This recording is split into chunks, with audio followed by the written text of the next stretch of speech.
Good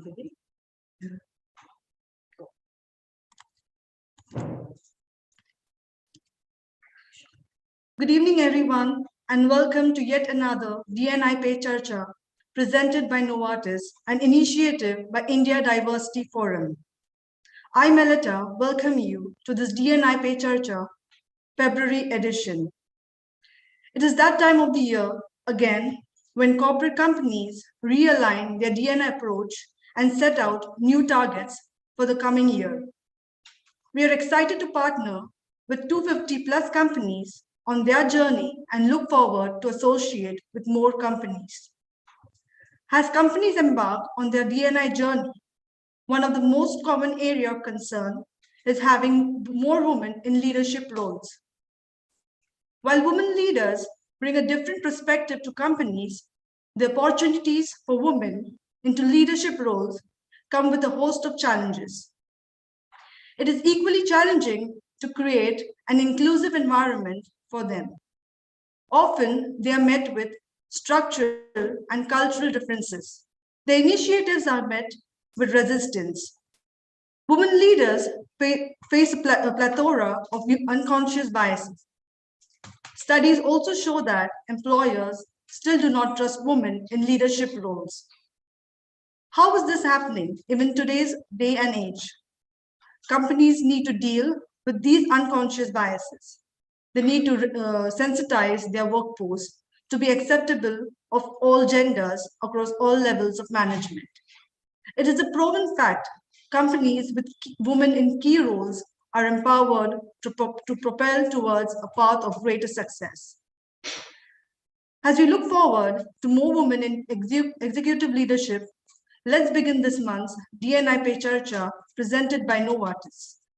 The topic for today's Charcha is Women in Leadership Roles, the Unconscious Bias. The DNA experts joining us today are Tripti Nayak, Head Organization, Development and Employee Engagement at HDFC Bank. Pratima Pinto Thomas, Head HR at Fino Payments Bank Limited. Chetna Patnaik, Human Resource, L&T, Transport Infrastructure Independent Company at Larsen & Toubro. Shefali Sharmagar, Vice President, People Strategy at Publicis Sapient. Sumedha Bakshi, L&D Strategy and DNI Leader at Samsung, Southwest Asia. And the moderator for this session is Mamta Banerjee, Strategic Initiatives and Innovation Lead at Novartis. We also had Shreya Ghosh Oberoi from GSW, who was to join us today, but could not. We wish her all the strength and support in this tough time as she has lost someone in her family. Over to you, Mamta. Thank you so much, Melita. Let me begin this session with a small attempt to take an example of what really unconscious bias could mean. Say you have two of your team members in mind for a promotion. Both Maya and Ashish have great skills, and it's really a difficult decision. But you decide to go with Ashish because he seems to have really good ideas about marketing your product. You feel like really you've made the best choice, the right choice based on evidence. What if this decision was actually based on something else without you being really aware of it? As difficult as it may be to admit, it's possible to be unconsciously biased regarding race, gender, age, social class, and much more, and much many things. Could your decision not to pick Ashish have been partly because of his gender or his race? The reality is that our attitudes and behavior towards other people can be influenced both by instinctive feelings and rational thought processes. And that hidden drive affects everything from what you eat for dinner to whom you like to pick up for running the next meeting. Our brains are really hardwired to make unconscious decisions because of the number of choices we face every day. That really means that there's scientific evidence that there's a direct link between our unconscious thinking and our actions and behaviors. And when it comes to really making choices at work, it's important to know that they are really not based on these biases. Ernst & Young conducted a very recent survey, a perception survey of 400 companies from cross-section of industries globally. And it was found that men, yes, men listed unconscious bias as the top barrier they witnessed to women's career progression. Today, in this episode of DNI Chai Pe Charcha, myself, Mamta, is the moderator with our eminent panelists. We'll look forward to explore why we make these subconscious assumptions and how we can really avoid them at work. So let me start with the first question that I would like to talk to you all about, and maybe Trupti, to begin with you. We've seen that all forms of biases exist in the workplace, either consciously or unconsciously, and so does gender bias. This really undermines progress on gender equity and hinders women's career advancement. Even with regular awareness and training, gender stereotypes are still found in the workplace. How do you really think an organization can identify gender bias, and how should one tackle it and devise strategies to overcome it? Thank you, Mamta. Good evening, everyone. And thank you, IDFC, first and foremost, for inviting us and having a panel discussion on such a relevant and interesting topic.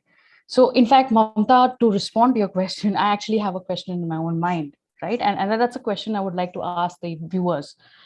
Imagine you were in charge of bringing up a child, okay, for let's say next 10 years. But the only condition is you don't know the sex of the child, right? How will you raise the child? And it starts from what? It starts right from the questions you're going to ask, what kind of clothes you want to buy, what kind of decoration you want to have for your room, right? To even actually teaching the child what is right and wrong. Imagine you don't know the sex of the child, how will you bring them up? This is a question I will address at the end of the session right now, okay? And Mamta, you gave a brilliant context about how the subconscious mind, rather unconscious biases are formed. Okay, for example, whether we like it or not, humans are unconscious inegalitarians. Just the way we have a blind spot in our eyesight, right? Exactly, we also have our unconscious mind have hidden biases that guide our behavior. At any given time, at least 11 million information byte hit our brain. And how much can it process? Only 40 bytes, right? So what is brain going to do? It's going to take shortcuts. So where does unconscious bias really kick in? Is when something that is not familiar to me is when it actually starts kicking in. And the impact of a minuscule bias actually has a very high compounding effect. In fact, this was proven in one of the studies by Rice University, where they created a computer simulation of a company with entry-level workforces, right? And they equally divided men and women, and each worker was assigned a random performance score. But the program was designed in such a way that a minuscule, that is 1% of bias against women, was introduced as an algorithm. The result? By the time you reach the top level of the company, it's 65% male. Now that's the impact of an unconscious bias. Where does this bias come in? A lot of it also is about the way we are socially constructed. The entire social conditioning that plays in big time.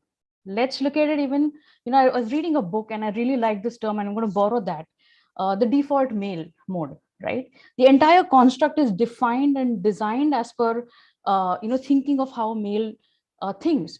In fact, let me ask you a question. Go on Google search, and if you type human evolution, what is it that we really see? We see a monkey, we see an ape, and then a man, right? Even history, recorded human history itself has gender gap right at the start of it. So even in the way, for example, human today is synonymous to mankind, right? We have mankind, we have chairmen, we have firemen, batman, superman, he-man, right? What about women, right? Unless exclusively, right, you say she, female, only then. And then first, now we also have the third gender, right? If the struggles of female itself are so high, I can't even imagine the struggles that the third gender is going through today. So when we talk about sensitivity, let's understand that this is how we are designed. And if we require social change, that is going to take some time, but also understand the same human beings are coming to our workplaces. So how does one identify And that was the question Mamta asked. How do you identify these unconscious biases, this social conditioning at workplace? Very simple. And this is something that we do also at the bank, is we listen, right? Who do we listen to? We listen to our employees, we listen to women, we listen to our male colleagues, their concerns, their thoughts about having counterparts, of women employees in the organization. We listen, we observe even our own practices and policies. Yeah. We look at where are the unconscious bias already there. Water cooler conversations also are taken seriously when we're looking at some of these biases, right? What are the few areas that anybody, any organization, and I'm talking about the tangible ones, right? You can look at, let's look at job description. Masculine words, right? Such as aggressive, rock star, dude. These words or even superlative words are less appealing to women. So if you're creating a job description which is filled with such words, most likely a woman will not apply, may not apply, right? Also the job description, again, if you've listed 10 items, a woman will want to check every item and reach the 10 item before she applies. Whereas if you, and this is research based, okay? Whereas if you look at men, even 60% compatibility of whatever is mentioned on job description, they will apply. So inflow itself is very less. We're cutting it by the job description, the way we design it. Then let's look at the profile, and Mamta asked that question already. Everything being equal, who will you select? That also, I'll add on to that, it depends on the roles. If you're looking at, let's say, teachers, I probably go for female. If you look at sales or collections officer, I probably will be more comfortable with male counterparts. So is there a bias there? And to counter that, at an organization level, if you want to get more women employees, maybe we need to have more women employees even at the interview panels, right? At promotion discussions, again, can we have representations of any sect we're talking about? Can we have equal representation of that? Those are the places where you can actually see inherent biases. Again, processes, right? We look at medical process. You want to put in a claim, a medical claim for and you are a single mother. Are you forced to put in a father's name? Right? And these are some small indicators of biases that exist in the organization. Salary grade parity, representation of women in the leadership vertical. What is the employee engagement survey? Are we doing dipstick surveys? What is the women population versus the male population? What are they saying? Right? Now, these are tangible, right? Now look at the softer elements and the intangible ones where you can hear this. Simple things. All of us are planning now for 8th March Women's Day, right? And when that happens, invariably, most often than not, I've seen my friends and other organizations, all of us, what do we plan? Women's Day ke liye kuch karna hai? Let's plan a session with a gynecologist, a stress management workshop, or yoga, or Zumba. And best, when we didn't have a pandemic era, then we also probably gave a voucher to a salon or a beauty parlor, right? Or a spa. Yeah. Now you plan something for men. What do? We plan cricket, football, drinks, and dinner. So even us, we need to ask ourselves, what is it?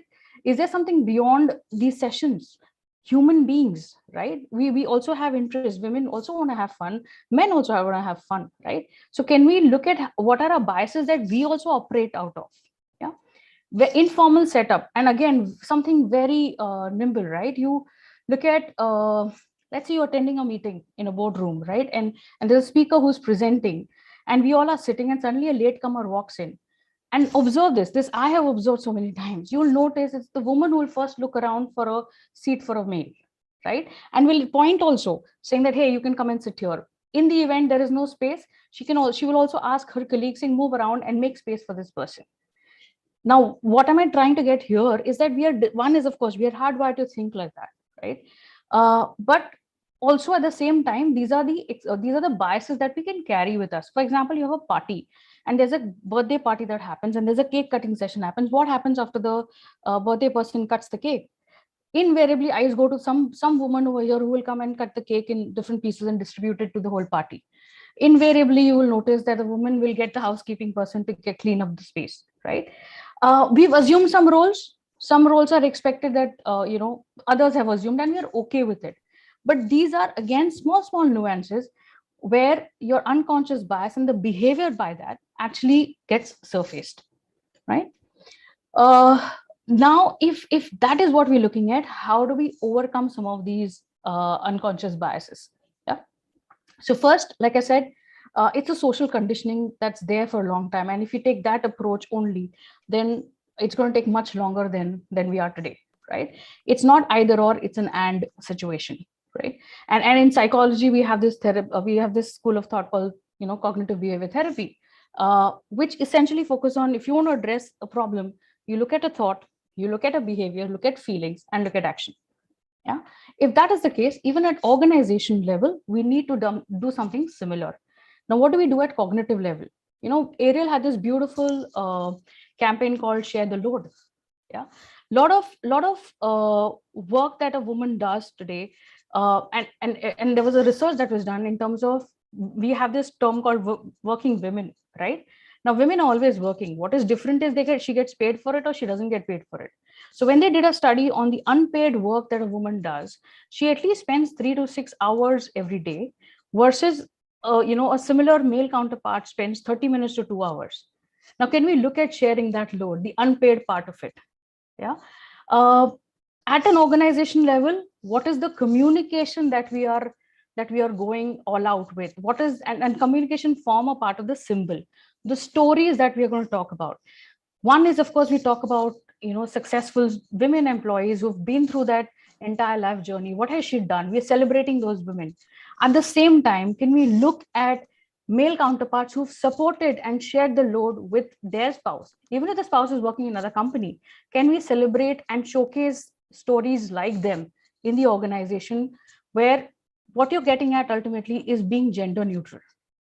Yeah, you're looking at blinding the boundaries there. Yeah. And also look at, then finally, look at awareness levels that run a sensitization workshop. And when I say sensitization, please understand, I mean, we don't have to get just focused on only what women think, but also sensitization on how men think. And we are wired differently. Let's appreciate and recognize that. How can we use and leverage the strengths that both the parties have?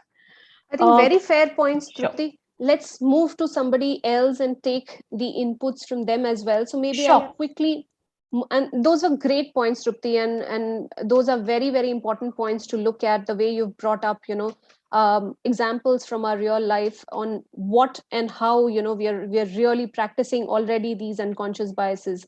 Let me quickly move to Pratima. Pratima, basis what Trupti also mentioned, as per your experience, how can the executive leadership really lead by example in creating an inclusive workplace? What should the role of top management really be in increasing the number of women leaders, and what is the importance of this top to bottom approach in driving inclusive workplace culture? Some thoughts from your end, Pratima. Sure. Thanks, Mamta. And I guess Trupti has covered a lot already, but I'll try not to be repetitive. So I believe that, when it comes to the environment in any team, for that matter, a team of a project team, a department, or for that matter, an organization, it is the environment is driven significantly and more often than not by the leader of the team or the leader of the department or the organization. So, when it comes to looking at who influences and what influences most, more often than not, it is the personal filters of the individual that, inhibits, restricts, or sometimes even emerges as encouragement, for this whole creation of an inclusive environment. And hence, to be very pointed about what are the steps an executive leadership or a management can do, first and foremost, the executive management should be able to consciously recognize the individual biases within themselves. That self-awareness. I guess an organization needs to invest in leaders being self-aware about their own biases. When we say leaders at each level, it could percolate down, but foremost, okay, it should start with the top. It always needs to start with the top, self-awareness, and programs to inculcate this kind of coaching and mindfulness.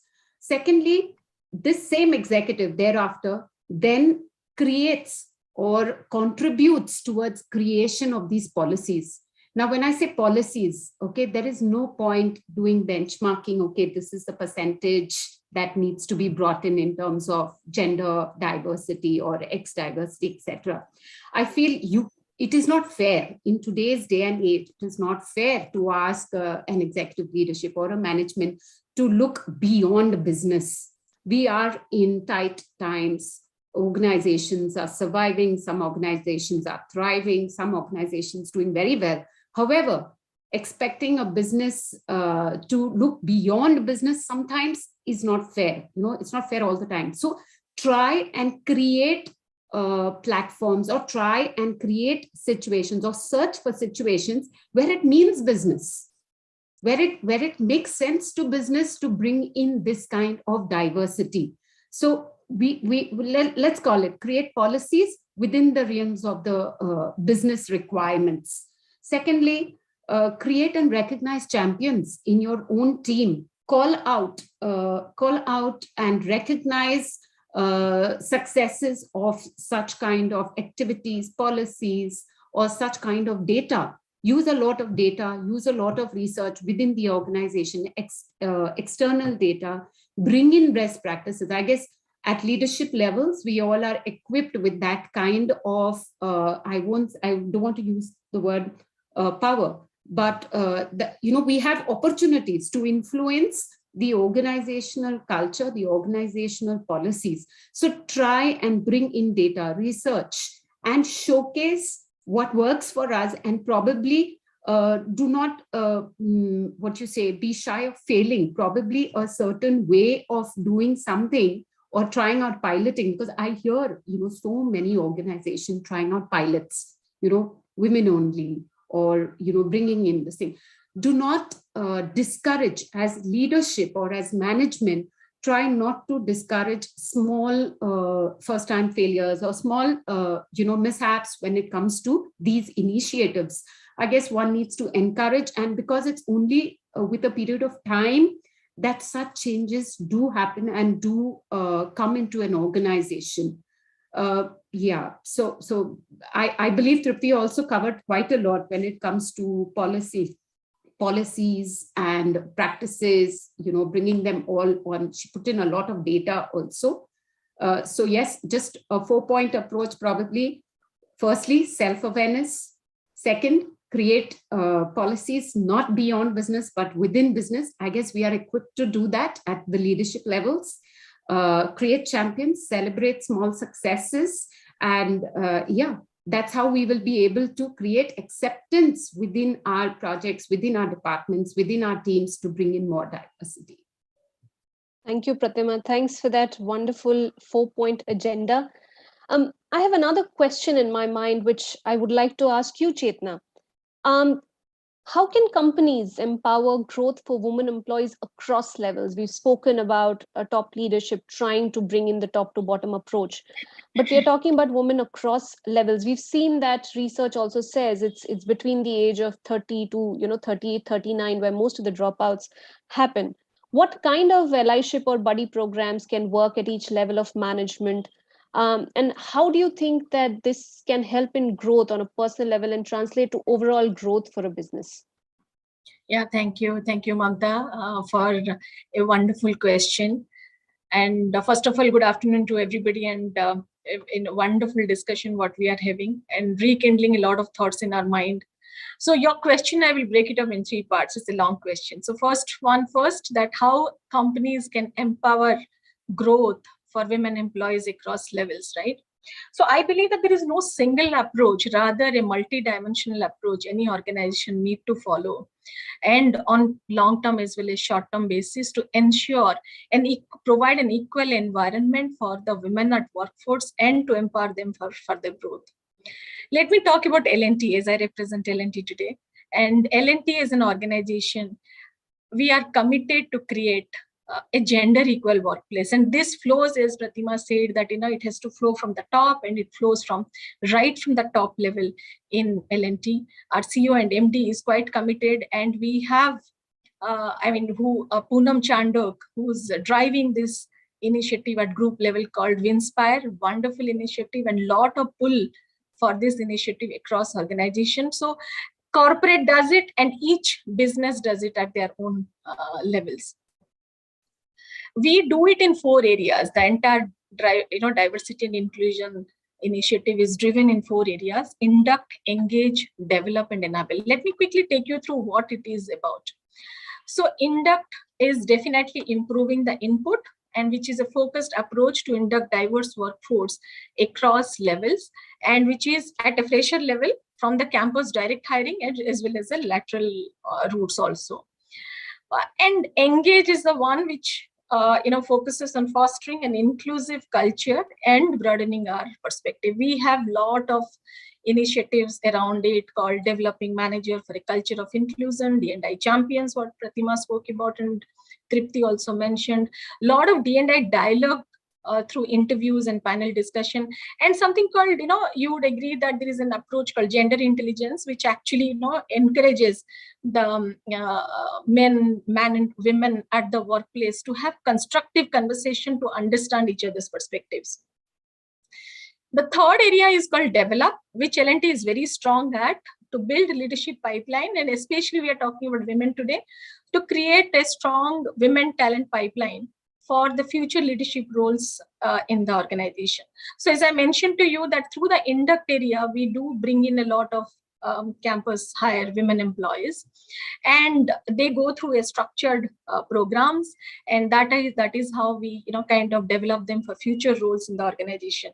You would agree that we are into a project manufacturing construction organization mostly. I'm not talking about the services part at this moment, those are different listed entities, but in these areas or in this domain of workplace, we cannot take females in the long driven sites or site construction work. So therefore we focus a lot in terms of taking these women employees in the offices, project. We have site offices, we have headquarters, we have corporate offices, and wherever possible we try to ensure that there is no biases as far as female and men is concerned. Under this develop area, as I mentioned to you, we have 2 programs. One is called Winspire Rise and another is called Winspire Propel. Winspire Rise is for the early career women, and Winspire Propel is basically for mid-career women employees in the organization. Both the programs is actually based on diagnostic focus on behavior and business competency. So it gives a comprehensive development on self-discoveries, self-reflection, goal setting, impactful workplace integration, grooming and personal branding, influencing negotiation skill, which is very, very important at workplace, and finally the work-life integration. The last one is Tripti and Pratima have already mentioned about enable, and that is supporting or creating an environment or ecosystem to kind of help them engage in the organization in a much more integrated way. And that always talks about policies, processes, practices, how you can kind of make it more women focused, and or kind of helping them to deal with the workplace much more effectively. The second part of the question, as you rightly mentioned, about creating a kind of allyship or buddy program to help at each level of management at the workplace. You'd agree that buddy programs at initial levels and allyship programs at mid and senior levels are very important to make women feel that they're supported well in their journey when they are at workplace. More importantly, there is required to have strong sponsors at higher levels to ensure women are risen to leadership and board levels. I would like to mention about one of such programs which we have initiated in the organization called We Will Walk With You, W4U. As you rightly mentioned, the 30 to 35 years, but I would take you a little back that 26 to 35 is how we look at the women at a very, very vulnerable age group. And that's the time when they have to move initially when you start working, then you get that freedom of coming out of the home. And when you get into this 26, 27, and you have to get married, then the responsibility falls on your shoulder. You have to manage office, pressures, work, home, and all those things actually make them very vulnerable, as you rightly said, that there are dropouts are more. So we have this program wherein we say that we will walk with you. And who are those we? We are those who have gone into the age group of beyond 35 to 45, who has actually gone through this phase and handled themselves very well in their career, and that is how they are in the organization. So they become the guide for those people who are in that age group of 26 to 35, help them with their experiences and help them in terms of balancing their work life well. So that is how we create a win-win situation in the organization. The third part of it is called the, what you, as you asked, that how this helps in terms of from the personal growth. We all spoke about women. So when you do it at a personal growth level, how does it translate to the overall growth of the organization or business? As we are all talking about diversity and inclusion, each organization has understood the importance of it. And also organizations have realized and reinforces within them that how does this link of diversity and company financial performance actually works very well. Those companies, let me tell you, who doesn't encourage women to join them, miss out on the talents and abilities of half the population. Tapping into this can make a huge difference to the productivity and bottom line. Women bring, actually, as Tripti was telling, that it brings a different flavor and a different perspective to the boardroom, to the discussion room, to look at the issues and challenges in a different perspective. A multiplicity of such perspective actually can spark creativity and innovation. So those are the organizations miss out on the creativity and innovation if they do not encourage as female to come in and encourages biases to propel further. So that's how I look at it. Having women in the team always help improve your team process and boost the group collaboration. So that's how from my side, Mamta, and over to you. Thank you, Chetna. They were really wonderful points that you make here. With everything that is being discussed, maybe quickly I'll move to you, Shefali, to understand what do you think is the role of male allies in supporting and growing women leadership, and how do you encourage more men to become allies? What's really the benefit for male employees in becoming allies? But because they may think that, what is in it for me? So maybe some points from your end, Shefali. Thank you, Mamta. Good evening, everyone. I think some really good points shared by my colleagues here. It's interesting, right? I think you asked this question on what is the importance or the role of a male ally, primarily in the women growth or gender, right? But I think we've proven by now, and there are many studies which it's a no-brainer really, that we live in a male-dominated environment, right? And the number of men in leadership roles in the corporate world is way higher than what you see, across, any industry, any domain, anywhere. Even if you were to go to engineering colleges, at least when we were studying, I mean, there weren't many women there. I hope the balance is getting better, but not where we probably would like it for it to be, right? And I personally believe the role of a male ally starts at home. It starts with your father.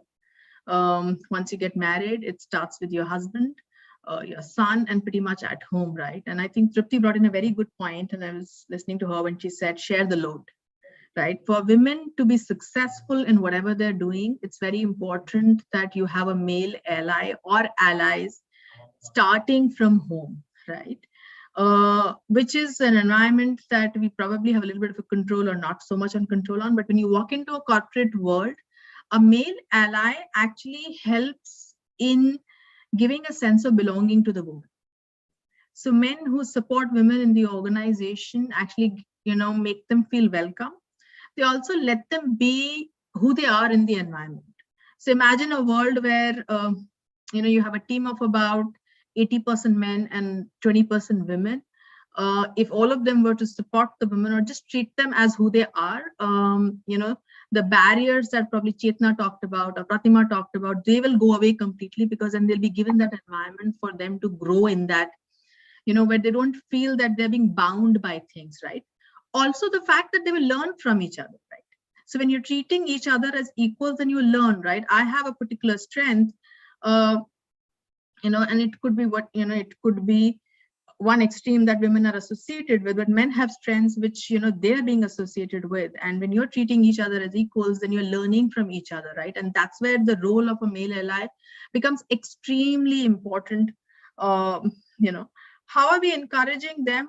Some examples that I can think of in our own company, in Publicis Sapient primarily, is I think many years back, and I think our journey in DEI space started many years for us, I think 8 to 10 years back in Publicis Sapient.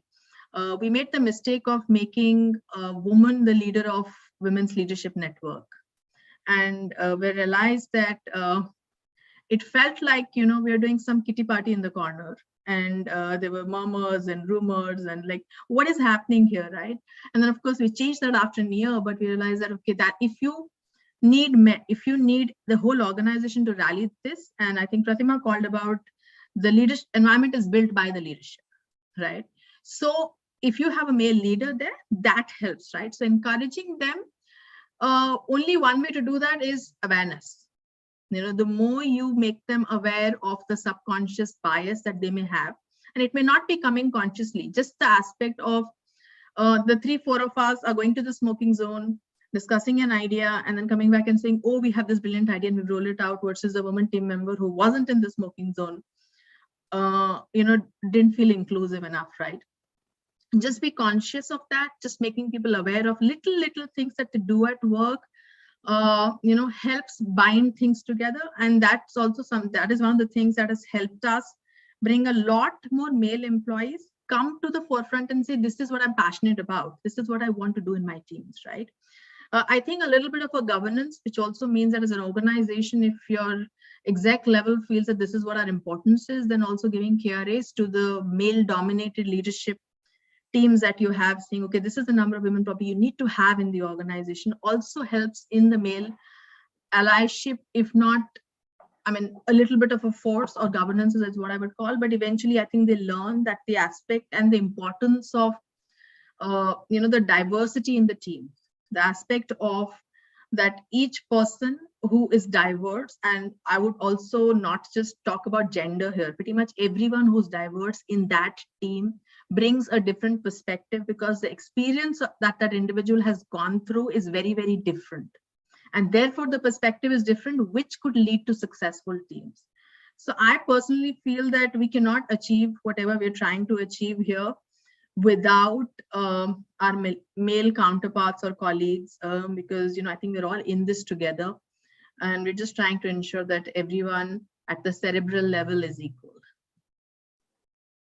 I think great points, Shefali, and food for thought for everybody who's listening in on how we could really inspire more male allies, because without them, as we understand, the growth for women, as much as we would want, is kind of really difficult. Okay, so quickly I move to you, Sumedha, with a question which is more to do with sensitization and the various things that companies are doing in this space, in the DEI space, right? What are some of the possible ways to sensitize the workforce against gender bias? And do you think our workshops, seminars enough? How can one create really an environment that discourages gender bias on an individual level? And how do you think an organization can achieve merit-based culture as a standard across levels and across functions? So a few points from you, Sumedha. Thanks, Mamta, and good evening, everyone. I think amazing points covered by everyone else. So I'll just home on to this thing of how do we ensure that there is sensitization, awareness that happens around DEI. I think as a starting point, workshops are not bad. I won't say that just chuck them away, because it depends really on the maturity of D&I at an organization that will define what would be your approach. But if you're an organization that's starting, one has to start somewhere, and workshops, trainings, mailers, all of this is good to do. So that definitely should go on. But can an organization really survive on it? Well, not really. For a systemic change to happen, and DI, all the things that we've spoken about are very deep rooted, and are culture change interventions. And culture, yes, it gets driven from top down, as Pratima was talking about. Leaders imbibe it, they walk the talk, and the rest of the organization, looks up, models the behavior, and follows. Culture is also all of us who come to work. And that's what I think Tripti and Shefali, I totally agree to you. You touched on that. Society. How do you handle what the society creates? So it's actually not a straight answer. It is pretty it's like not an easy recipe, but I think some of the ingredients definitely start with the fact that for biases to for an organization to be conscious of biases, one has to nudge the people to understand that they have the biases. And we all know we are hardwired to think a certain way because of circumstances that shape us, our upbringing and all. We all would have biases.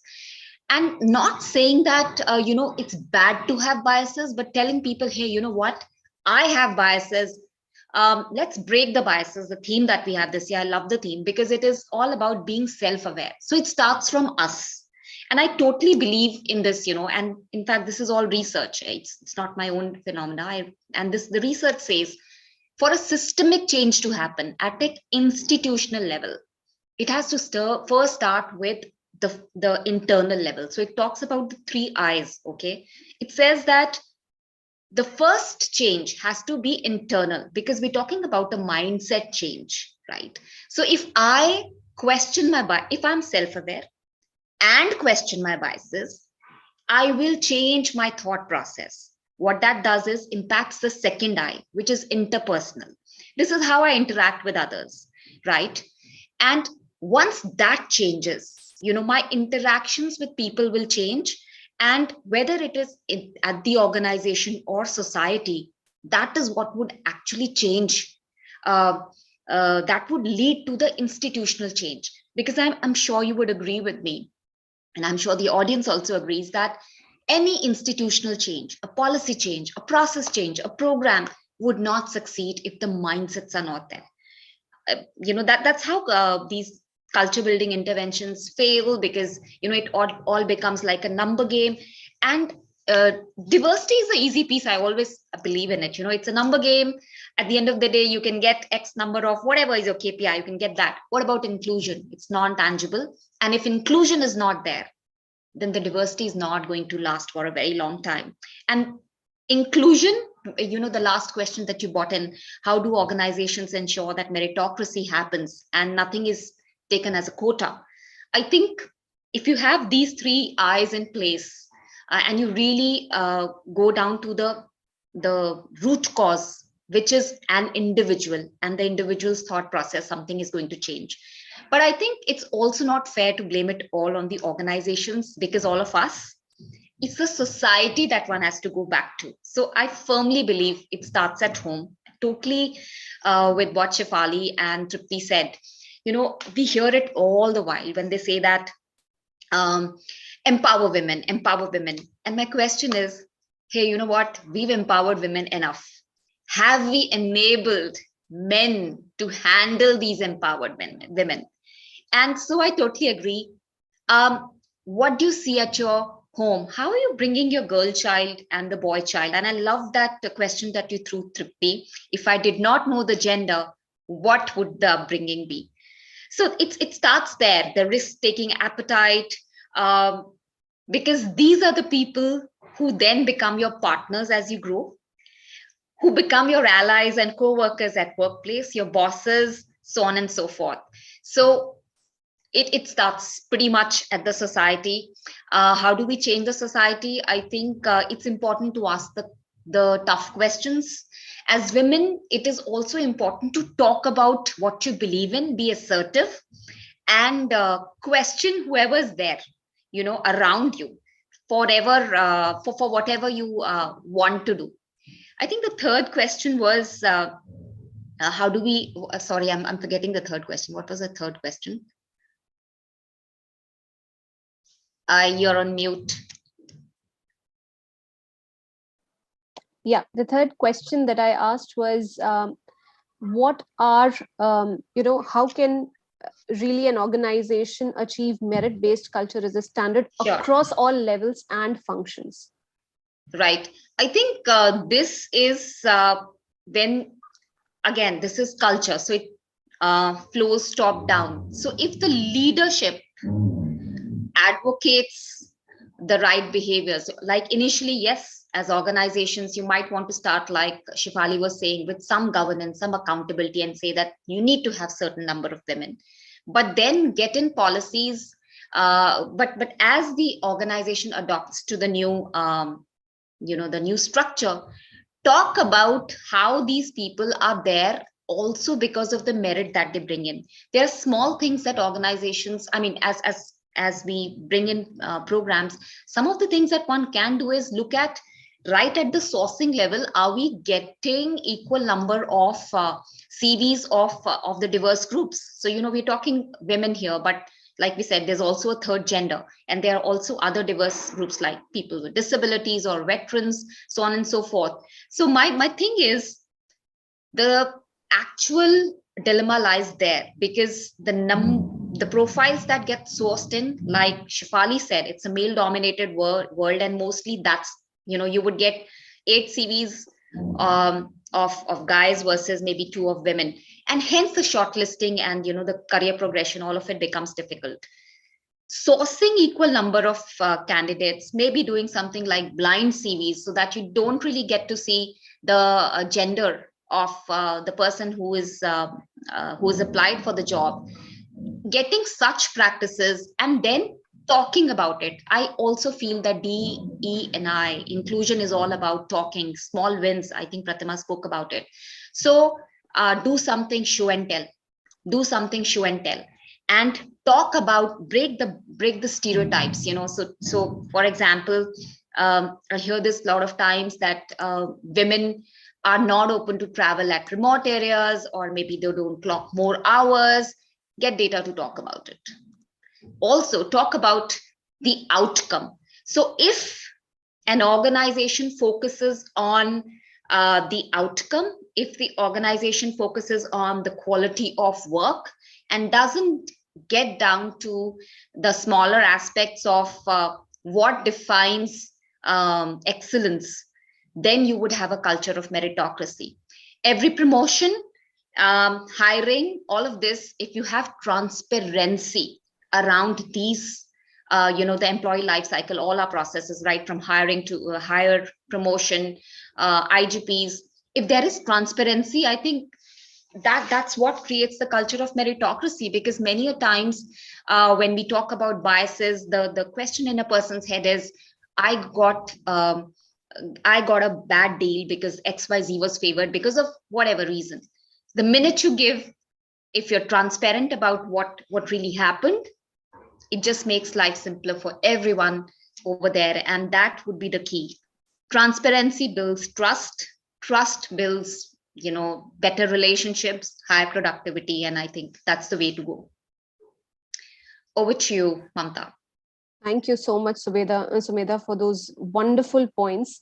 I think we have some questions that we received from the listeners here. So one of the questions that's come to us, which is very pertinent, and why I would like to pick it up, is because it's talking about guilt felt by women leaders, right, which would never happen, right? So the question goes like, it is difficult for women to rejoin the workforce after a break, especially at leadership level. How do we really overcome the idea of breaks being bad? And it's more so, I would say, in a culture, the Indian culture that we have, where the concept of breaks is really seen as a bad thing. They seem to be applicable more strongly for women leaders than for men leaders. How can we reduce the feeling of guilt felt by women leaders? Shefali, would you want to take a couple of minutes to kind of, share your viewpoints around that? Thank you, Mamta. I think this I resonate with this question primarily because I think women who are ambitious and want to be successful, I think any kind of a break makes them nervous. And I personally, for me, both the times I got pregnant, I was nervous. And if I wouldn't have had anchors and mentors who would have said that it's okay to take the break because that is what your priority is, and then bounce back and then come back fast, I wouldn't have survived it really, right?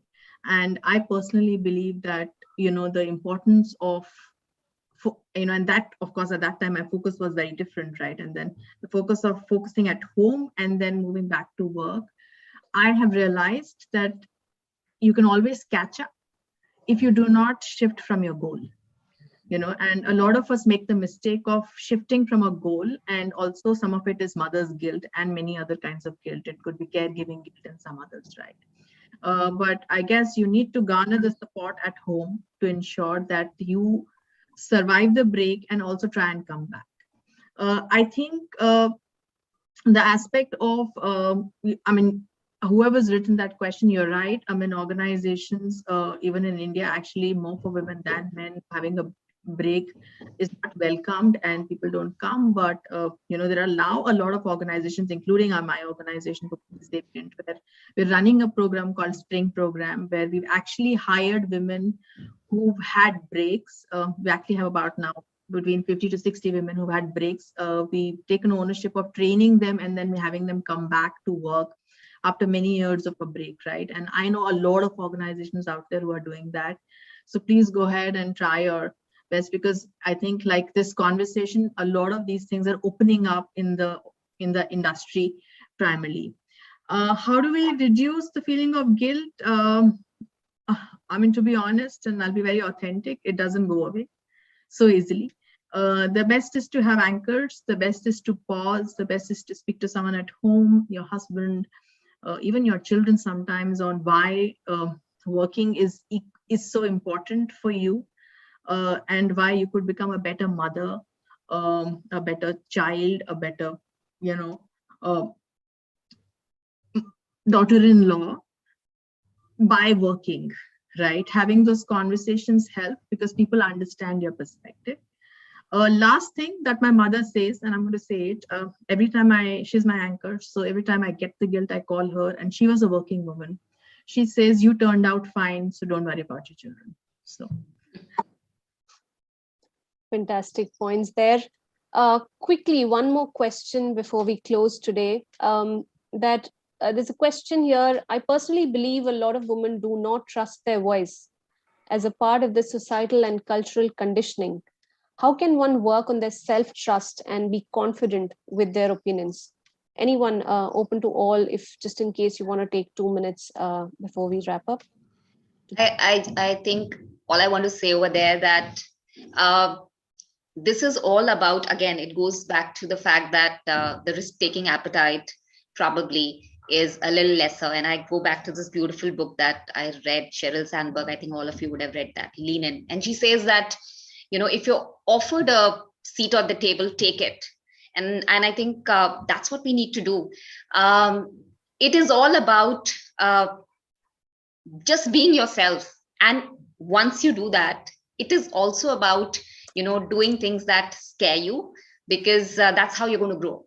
It's not easy. You would have to do things which kind of make you scared, but it comes with practice, and there is no simple way to it.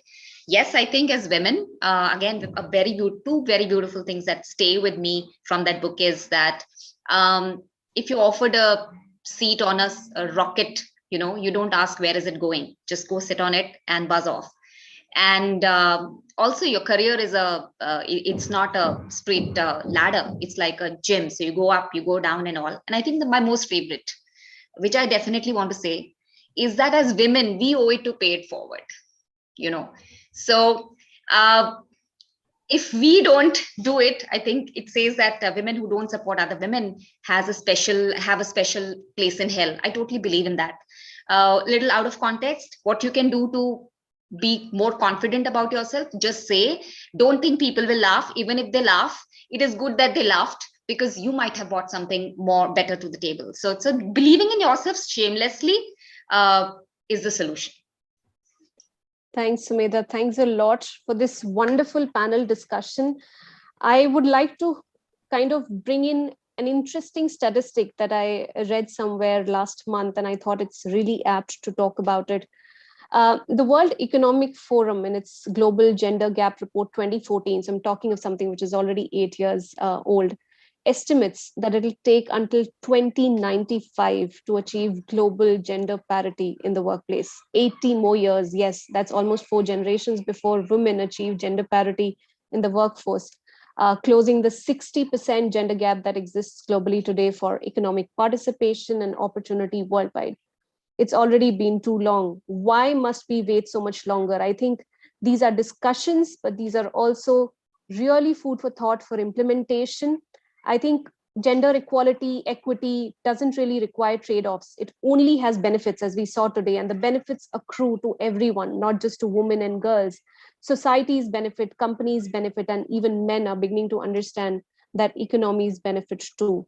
With that, thank you so much for this wonderful panel discussions to all my peers here in this panel, and over to you, Melita.